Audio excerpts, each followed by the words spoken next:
Hair all over your pillow, strands in the shower, hair thinning without any clear reason. If you tried oils, shampoos, supplements without any clear results, it's time to stop focusing on your hair and start by testing your body. We're going to discuss 4 ignored categories when it comes to hair health. We're going to start with blood, we're going to discuss minerals and vitamins, we're going to discuss thyroid, and finally hormones.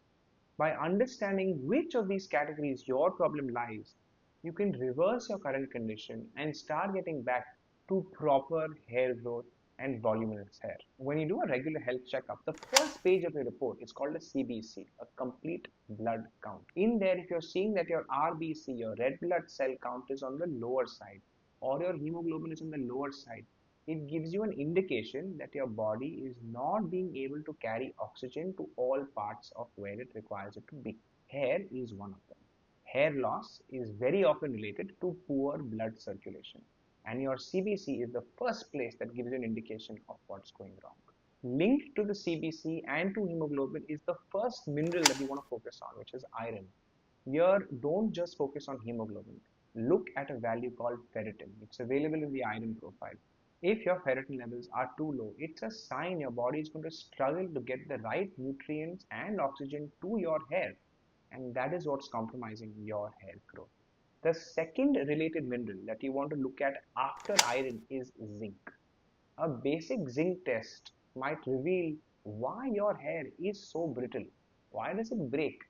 Low zinc levels don't just show up on your hair, but also other parts of the body like your nails. Once you're done with your minerals, you want to start looking at your vitamins. There are 2 in particular that matter. The first one is biotin. In fact, most hair companies know this, and that's why they include biotin in their supplements. If your food does not have adequate levels of biotin, it will start becoming very hard for your body to manage hair the way it has been in the past. The second, and perhaps in my opinion, more important vitamin to look at is vitamin D. If your vitamin D levels are low, it's almost a direct relationship with slow growing hair, meaning your hair doesn't grow as fast as it used to in the past. Now, what is a good vitamin D level? Most labs will give you a range between 20 and 40 or 30 and 50. In most foreign countries, vitamin D levels and cutoffs are much higher. Now, the standard for what is considered enough vitamin D is different by country. So, just because your lab report says that maybe 20 or 25 is good enough does not mean it's enough if your goal is to manage better hair growth. The next place to investigate why you're losing hair is your thyroid. If you have an underactive thyroid gland, it usually means your hair starts becoming thinner, drier. If you have an overactive thyroid gland, it usually means that you are at high risk of hair loss. There's a lot of shedding that's happening. Thyroid is a very simple report, usually included in part of any health checkup. So if you're looking at your thyroid, keep in mind that there is a relationship that that also has with your hair. The fourth category is hormones. The first thing to check for hormones when it comes to hair loss or balding is DHT levels. If you have male pattern baldness, which means you're losing hair from the top of your head, then high DHT levels may be the cause.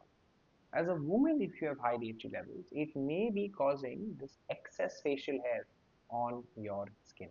The next hormone to test if you want to check why your hair isn't growing the way it should is insulin.